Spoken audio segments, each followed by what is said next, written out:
Kila goti litakunjwa na kila ulimi utakiri ya kuwa Yesu Kristo ni Bwana. Mhukumu wake ukaribu ya kuja, kumlipa kila mmoja sawasawa na matendo yake. Na hii ndiyo maana ya neno Maranatha.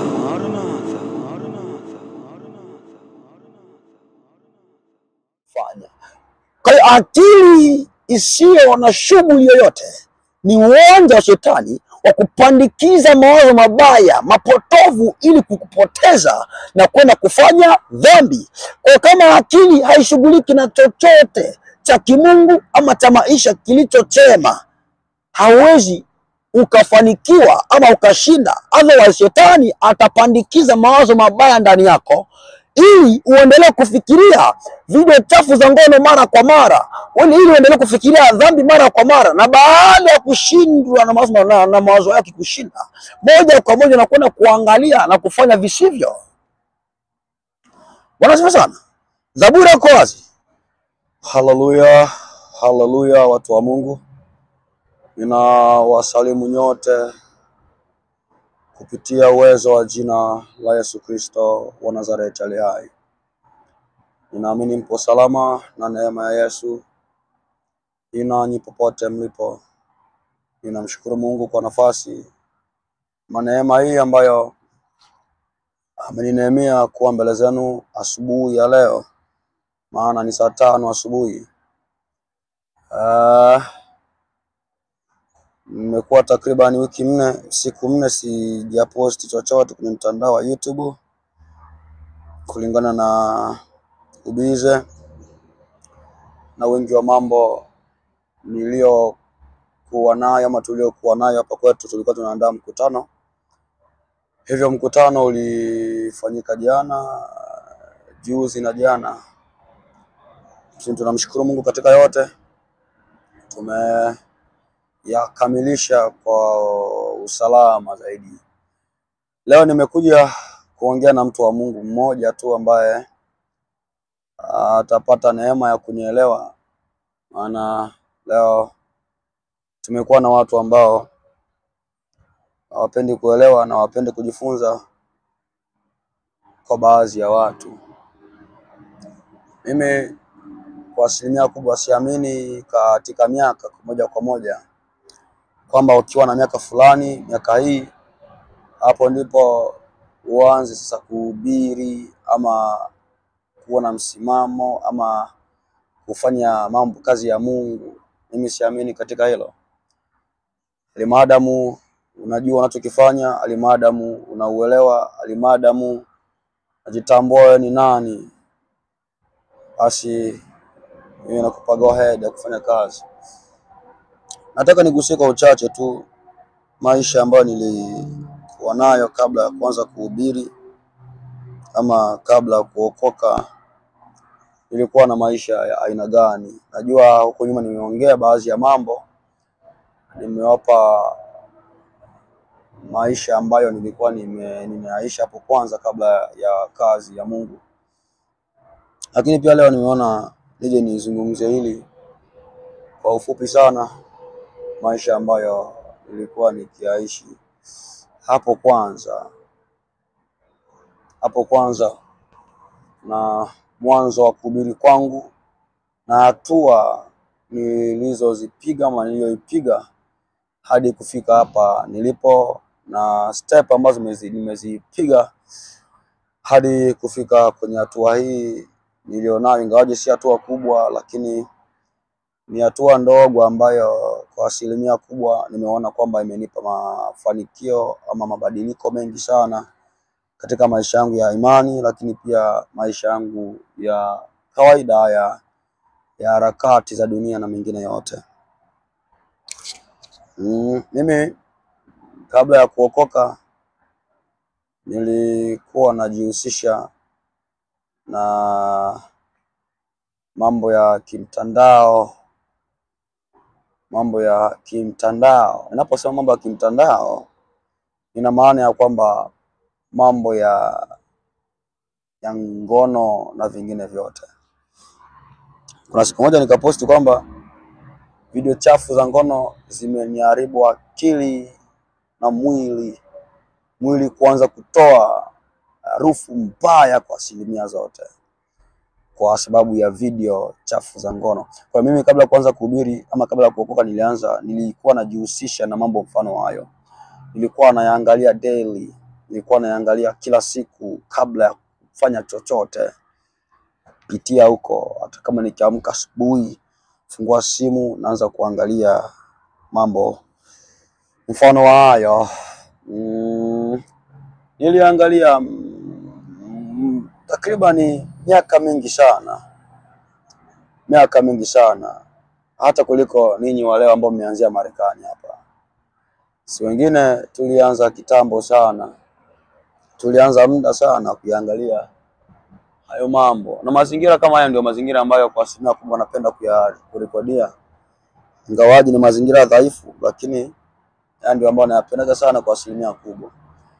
Sasa video chafu za ngono mimi ziliniharibu sana akili, zikanifanya niwe ninamwangalia mwanamke kwa mtazamo ambao sikutakiwa kumwangalia. Ifika mahala ninamvua mwanamke nguo kupitia mawazo, ninamvua nguo, ninamgusa mwili wake kupitia mawazo na vingine vyote.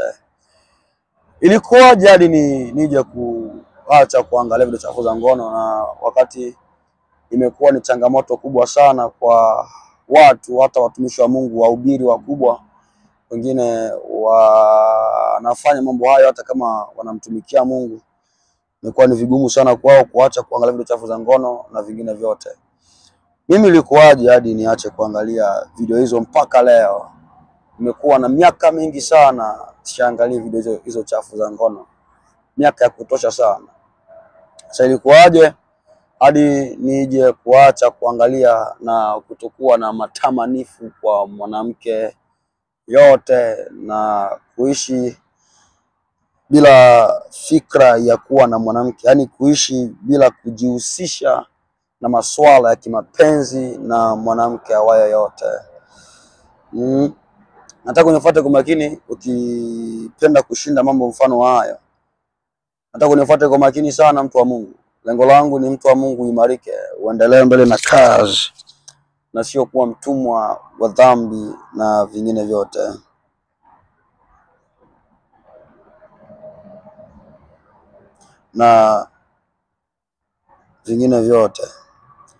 Nataka uweze kunifuata kwa makini sana tu, alafu unielewe, na ili ujiokoe roho yako, usiwe mtumwa.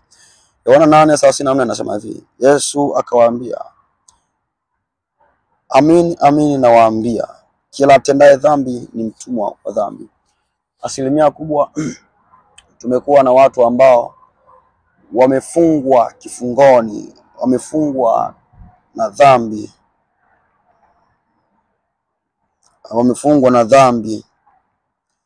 wamefungwa wako kifungoni kwa sababu ya dhambi. Sasa leo nataka tuweze kuangalia kwa nini watu wanafungwa na njia ni ipi ya kujiokoa na utoke huko, ya kutoka huko. Mimi mwenyewe hapa nikiongea nilikuwa mchafu sana kwa mambo mfano wa hayo. Nilikuwa nimefungwa sana na mambo hayo. Nilikuwa nimefungwa sana na nilikuwa ni mtumwa wa dhambi sasa kwa asilimia zote, lakini Mungu aliniokoa. Na ilikuwaje? Najua katika kuokolewa kuna hatua ambazo nimezipiga, na ninatamani hatua hizo, step hizo niweze kushare na watu wa Mungu ili mtu mmoja wa Mungu aweze kunielewa kwa makini sana, aweze kunifuata na kunielewa tu kwa jinsi yake. Nataka mtu wa kunielewa, sitaki mtu wa kufanya mambo ambayo si mazuri. Maandiko nasema Afanyaye dhambi ama atendaye dhambi, huyo mtu ni mtumwa wa dhambi kwa asilimia zote. Huyo amefungwa na dhambi kwa asilimia zote, amekuwa ni mtumwa wa dhambi kwa asilimia zote. Dhambi ni nini? Kwa mujibu wa Biblia, dhambi ni uasi, dhambi ni uvunjaji wa sheria, ama ni uvunjaji ama ni kutokutii kila ambacho unaambiwa kwa asilimia zote, kutokutii sauti ya Mungu. Hiyo ni dhambi. Hiyo ni dhambi. Sasa kitabu cha Isaya 1:16 anasema, jiosheni, jitakaseni, ondoeni uovu wa matendo yenu usiwe mbele za macho yangu. Acheni kutenda mabaya, jifunzeni kutenda mema, takeni hukumu na haki, wasaidieni walioonewa, mpatieni yatima haki yake, mtendeeni mjane. Haya, njooni tusemezane, asema Bwana. Dhambi zenu zijapokuwa nyekundu sana, zitakuwa nyeupe kama theluji; zijapokuwa nyekundu kama bendera, zitakuwa kama sufu. Mimi nilipitia wapi hadi nije kufika hatua hii ya kushinda?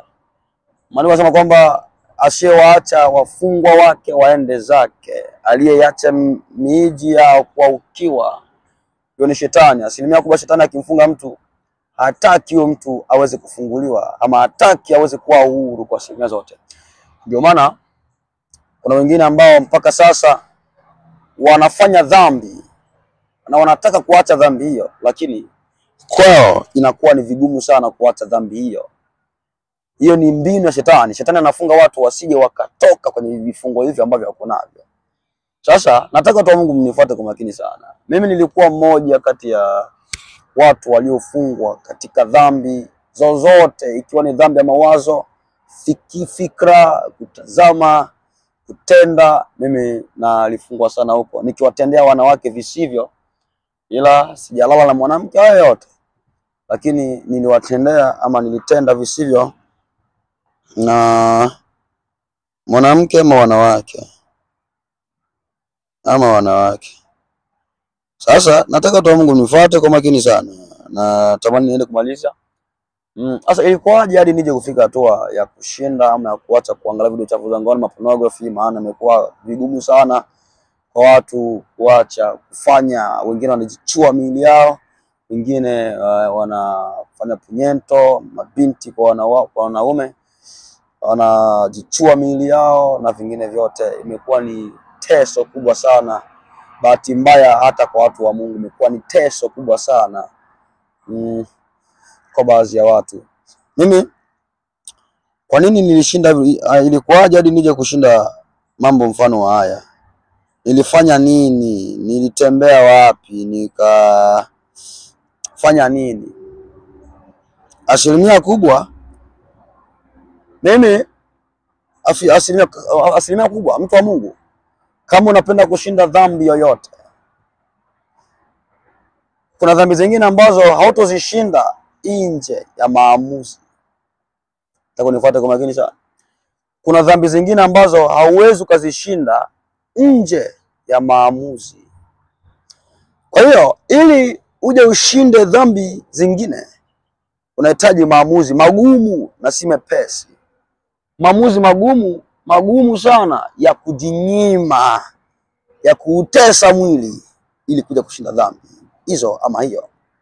Sasa video chafu za ngono ni dhambi ambayo inahitaji maamuzi magumu, inahitaji gharama, kujinyima kwa asilimia kubwa ili kuja kushinda. Kwa hiyo kama hautofanya maamuzi magumu ya kushinda dhambi hiyo, ama ya kuacha kuangalia video chafu za ngono, gharama, nakwambia kwa asilimia zote hauwezi ukawin, hauwezi ukashinda dhambi hiyo. Otherwise itaendelea kukutesa na kukuumiza kila siku. Kwa hiyo dhambi hiyo ya kujichua ama kuangalia video chafu za ngono, maana hadi ifike hatua unaanza kujichua, lazima ulipitia kuangalia video chafu za ngono. Kwa hiyo ili sasa kushinda video chafu za ngono, dhambi hiyo ya kuangalia, moja kabisa unahitaji maamuzi magumu. Maamuzi yapi magumu? Maamuzi ya kusema kwamba mimi kuanzia leo naacha kuangalia video chafu. Ukiamua kutoka moyoni na sio kwa kinwa, maana kuna kule kuamua kwa moyo na kuamua kwa kinwa. Kwa hiyo uamue kupitia ndani ya moyo kwamba mimi kuanzia leo ninaacha kuangalia video chafu za ngono kuanzia leo. Yeye ni maamuzi ambayo yametoka moyoni na sio maamuzi ya mdomoni tu peke yake. Maana yakiwa ya mdomoni, leo utasema kwamba naacha, kesho unafanya au baadaye unafanya. Mfano wa mimi nilikuwa nikiziangalia nasema kwamba leo, kuanzia sasa ninaacha. Lakini maamuzi hayo yalikuwa si maamuzi kutoka moyoni, yalikuwa ni maamuzi ambayo ni ya mdomoni tu, ndio maana nilikuwa nikisema tena baadaye na kesho tena naangalia. Kwa nini? Yalikuwa ni maamuzi ambayo ni ya mdomoni tu peke yake. Kwa hiyo ukichukua maamuzi ya mdomoni, hautakuja kuacha dhambi hiyo, mfano hiyo. Ili ushinde dhambi mfano, dhambi la kwanza lazima uamue maamuzi magumu ya kujinyima kivyo vyote, na maamuzi hayo yao yametoka moyoni kwa asilimia zote. Yakitoka mdomoni, nakwambia utasema mengi lakini utapigwa tena chini. Ogopa sana kuwa mtumwa wa dhambi, mtu wa Mungu. Ogopa sana kuwa mtumwa wa dhambi, kuwa mtumwa wa dhambi. Kwa hiyo jambo la kwanza la kufanya ili ushinde mambo hayo ama jambo hilo, lazima ufanye maamuzi magumu. Maamuzi magumu ni pamoja na kujitenga na baadhi ya vitu ama na baadhi ya vishawishi ama na mazingira ambayo yanakupelekea kutenda ama kufanya jambo hilo. Bwana asifiwe sana. Kwa hiyo mtu wa Mungu, jambo la kufanya ili ushinde, lazima ufanye maamuzi magumu yaliyo sahihi. Bwana asifiwe sana. Lakini ukifanya maamuzi mepesi ya kujisikilia huruma, nakwambia utaamua, utasema mengi lakini hautakuja kupata mafanikio yoyote. Kwa hiyo jambo la kufanya, lazima uweze kufanya maamuzi magumu. Maamuzi magumu ni pamoja na kujiepusha na mazingira yote ambayo yatakupelekea ama yanakushawishi kufanya mambo mfano, ikiwemo mazingira ya wanawake. Kipenda kwa kushinda mambo mfano hayo, jiepushe na mazingira ya wanawake mara kwa mara. Najua nikiongeacho, jiepushe na mazingira ya wanawake mara kwa mara. Na akiwa ni binti unapenda kushinda vile video za ngono, jiepushe na mazingira ya wanaume mara kwa mara. Ikiwa bado una tamaa ya mwili ndani yako na kusumbua sana, jiepushe na mazingira ya wanaume na mazingira ya wanawake mara kwa mara. Jiepushe huko mambo hayo. Lakini pia ukipenda kushinda mambo mfano wa haya, lazima uepuke mitandao hii. Lazima uepuke Facebook mara kwa mara. Lazima uepuke kuscroll mara kwa mara. Lazima uepuke Instagram na vingine vyote. Mimi hapa kwenye account yangu ya Instagram, hawezi kukuta mambo ya wanawake wamejipanga panga, wamevaa visivyo. Utakuta wanawake wamevaa mara ngoka fupi. Hapa kumejaa tu mambo ya, kuna Bible verses, kuna mambo ya kimungu. Hapo utakuta kuna Job 1:21 kwamba tulitoka kwa Mungu na kwa Mungu tutarudi, tunakufa hivyo hivyo, vitu vingi mfano hivyo. Hapa kwa hiyo hapo utakuta ni mahubiri na vingine vyote. Hapo utakuta mambo ya sex na vingine vyote, sexual activity na vingine vyote. Hapa hakuna mambo mfano hayo. Kwa hiyo ili uje ushinde mambo mfano haya, lazima ujiepushe na kuscroll kwenye mitandao mara kwa mara. Yaani unakuta unakaa masaa, unajikunya na unakaa kabisa unaangalia, ambao utapigwa. Kwa hiyo ndio Mungu, akiwa ni mwanamke mwanaume, lazima ujiepushe na mitandao na mazingira kadha wa kadha ambayo yanaweza kukupelekea kufanya mambo mfano hayo. Ikiwemo pia kuongea kwenye simu na mwanamke au mwanaume mara kwa mara. Lakini pia epuka mazungumzo mabaya. Bible is clear kwamba mazungumzo mabaya huharibu tabia njema. Ulikuwa na tabia njema, ulikuwa hauna tabia za kipagani, ulikuwa hauna tabia mbaya, lakini baada ya mazungumzo mabaya kuingia, umekuwa na tabia mbaya na tabia njema inakupotea. Kwa hiyo ili kushinda, epuka mazungumzo mabaya, mazungumzo ya mapenzi na mtu wa jinsia tofauti na wewe, hata kama ni wa jinsia moja, lakini epuka mazungumzo ya mapenzi. Takupelekea pabaya mtu wa Mungu. Lakini story mfano hizo ndizo ambazo kwa asilimia kubwa wengi wanazipenda mpaka sasa. Wengi wanazipenda mpaka sasa kwa asilimia zote. Kwa asilimia zote. Lakini ili uje ushinde, lazima ulipe gharama. Pay the price. Lazima ulipe gharama. Pay the price. Yaani ili uje kuwa mtu ambaye unataka kuwa, lazima ulipe gharama. Si rahisi. Si rahisi. Mimi nalipa gharama. Na nisema kwamba kuanzia leo ninaacha kuangalia video chafu za ngono nikizamiria moyoni kabisa. Kabisa yani. Hii simu kagua popote, sehemu yoyote, hautakuta dhambi yoyote kwenye simu hii. Nikaamua mimi ni mtu wa Mungu, naacha kuangalia video chafu za ngono. Niliumbwa na Mungu. Mungu ni mtakatifu. Mungu si mwenye dhambi. Kwa hiyo nikaamua kwamba kuanzia leo ninaacha. Na nikaacha kabisa. Lakini maamuzi tu peke yake haikufanya niweze kuacha. Kuna vipengele ama mambo ambayo nilishughulika nayo ili kuja kuacha. Ndio unaweza ukaamua, lakini kuamua kule kama hakuna visaidizi huku nyuma pembeni, hawezi ukashinda ama ukafaulu ama ukaenenda sawa sawa na maamuzi ambayo uliamua. Kwa hiyo ndio unaweza kaamua, lakini kama hakuna visaidizi huku nyuma, kwa asilimia kubwa unaweza kaamua na usishinde ama na usifanikiwe. Kwa mimi baada ya kuamua kwamba naacha kuangalia vile tafu za ngono, moja kabisa na nijiepusha na mazingira yasiyo sawa, mfano ya kuongea kwenye simu na mabinti mara kwa mara, lakini pia kuongea mazungumzo ambayo kwa asilimia kubwa yanaweza kanifanya nije kuanguka kwenye mambo mfano hayo. Lakini pia kule kuscroll kwenye simu mara kwa mara, kule kwenda kwenye Facebook kama Instagram na Twitter na vingine vyote. Mimi hakuna mtandao ambao sikupitia ili kuangalia video chafu za ngono. Hadi YouTube nilipitia nikitafuta hizo video. Twitter nilipitia huko kote. Sehemu nyingi sana. Nilipitia sehemu nyingi sana ili kuangalia. Kwa hiyo nikaamua mambo hayo, nikaamua niache mambo hayo.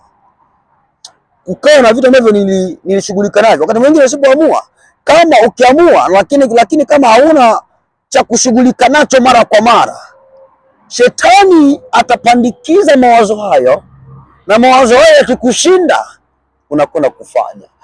Kwa hiyo akili isiyo na shughuli yoyote ni uwanja wa shetani wa kupandikiza mawazo mabaya, mapotovu, ili kukupoteza na kwenda kufanya dhambi. Kwa kama akili haishughuliki na chochote cha kimungu ama cha maisha kilicho chema, hauwezi ukafanikiwa ama ukashinda. Otherwise shetani atapandikiza mawazo mabaya ndani yako ili uendelee kufikiria video chafu za ngono mara kwa mara, ili uendelee kufikiria dhambi mara kwa mara, na baada ya kushindwa na mawazo yake kushinda, moja kwa moja unakwenda kuangalia na kufanya visivyo. Bwana asifiwe sana. Zaburi iko wazi. Anasema kwamba Mungu, yageuze macho yangu nisiangalie visivyofaa. Visivyofaa ni pamoja na kuangalia video chafu za ngono, ni pamoja na kumwangalia mwanamke kwa kumtamani, ni pamoja na kutamani chochote kwa nia mbaya. Ni visivyofaa. Nisiangalie visivyofaa. Bwana asifiwe sana. Mimi nikaamua mambo hayo, nikashughulika na mambo ya ibada mara kwa mara, ibadani. Nikaanza kusoma Biblia mara kwa mara. Nikaanza kushughulika na mambo ya kimungu mara kwa mara. Natembea huko na kule nikiwa na lengo la kupoteza mwelekeo wa video chafu za ngono. Yaani niache kuziangalia hizo video chafu, nikatembea huko na kule kushughulika na mambo ya nyumbani na kata majani na vingine vyote, na najiepusha na wanawake. Ikafika mahala nikaamua kuachana na shughuli za kitwacho mapenzi ama boyfriend na girlfriend, kama Huu ni upagani kwanza. Hebu nisiongelee haya. Nikaamua kujihusisha na mambo ya mahusiano kiufupi. Mpaka sasa sina mwanamke yeyote ninayempenda. Sina mwanamke yeyote. Mpaka sasa sina mwanamke yeyote.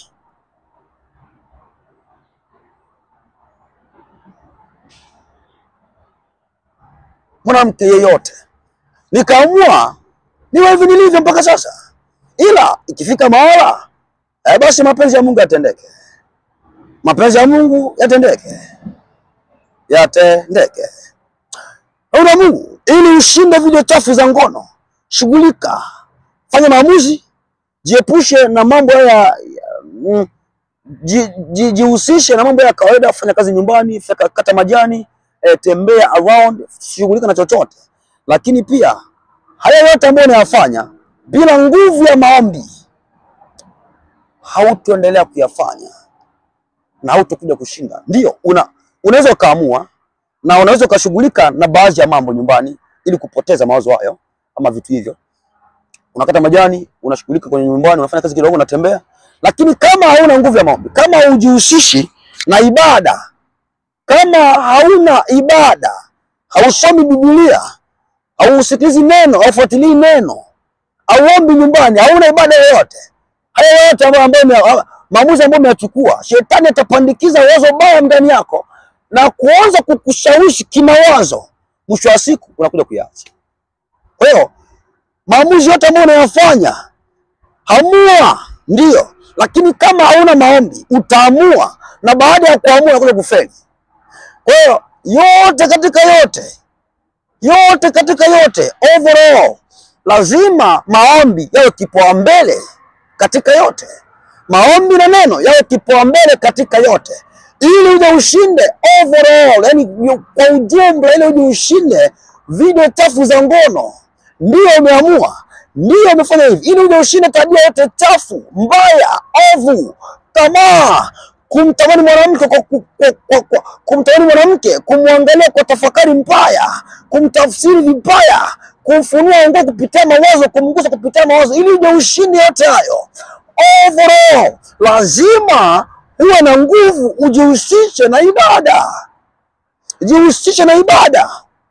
Leo tuna watu wa Mungu ambao wanafanya ibada. Yaani wakati mwingine unaweza kuwa unafanya ibada lakini bado unaangalia vile chafu za ngono. Unajiangalia. Lakini leo mtu wa Mungu, ilikuwa siku moja nikapata namba ya mtu fulani. Kaniambia kwamba, mtumishi, mimi nina shida, nataka niache kuangalia vitu za ngono. 1 2 3. 1 2 3. Mtu wa Mungu, nitafanyaje mtu wa Mungu? Nikwambia, mtu wa Mungu, nifuate vizuri na unisikilize, maana mimi nami nilitoka huko. Nikamwambia 1 2 3, jishughulika na hiki, shughulika na hiki, jihusishe na hiki, acha hiki, fanya hiki, acha hiki, fanya hiki. Baada ya wiki moja ama 2 au kama si mwezi, sijui,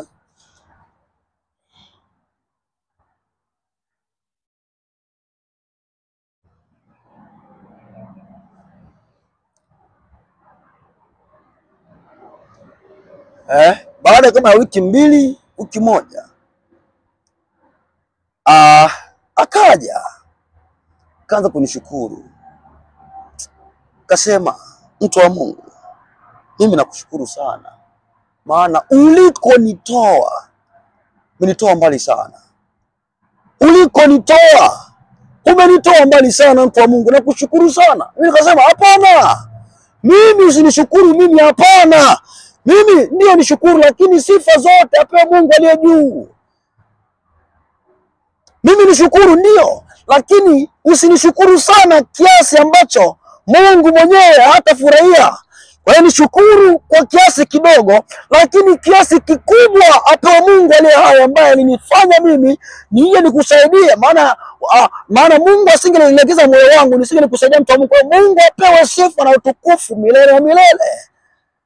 Na nikamwambia kwamba endelea na Mungu, mtu wa Mungu, endelea kujiepusha Endelea na harakati ambazo nimekuambia. Utapata mafanikio mengi sana huko mbele. Huyo jamaa hadi leo nadhani anaendelea vizuri, japokuwa sijamtafuta. Wakati mwingine Mungu anatupatia watu tuwasaidie, na baada ya kuwasaidia wanapotea kabisa kwenye maisha yetu kabisa. Jambo hilo nikajifunza mpaka leo, jambo hilo nikisema huyo lengo kitu ilikuwa tu msaada, asaidiwe, na baada ya kusaidiwa aondoke. Ndio maana siku moja nilijaribu kumtafuta na kumpigia simu, mpaka sasa hajajibu simu mpaka sasa. Nasema huyo huenda Mungu alimleta tu kwa sababu tu nimsaidie, na baada ya kumsaidia apotee.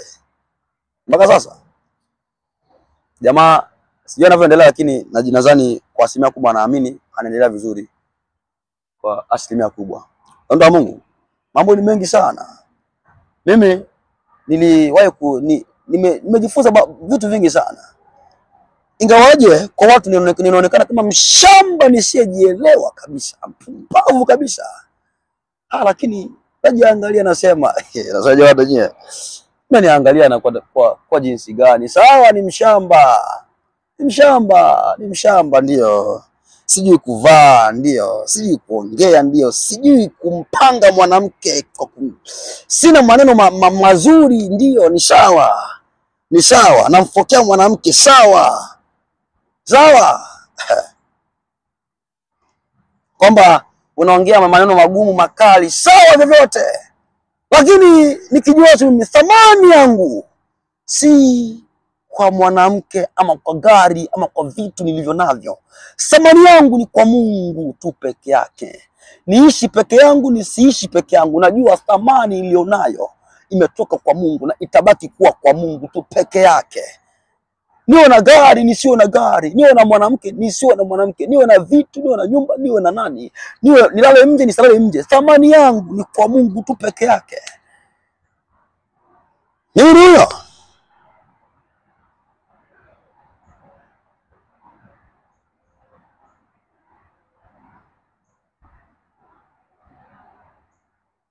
Mimi ni huyo. Mengine yote nadhani harakati zinaendelea za kuhubiri Injili. Mimi ni mtu ambaye hata ukipenda ambavyo nahubiri, hata usipopenda ambavyo nahubiri, endelea kuhubiri.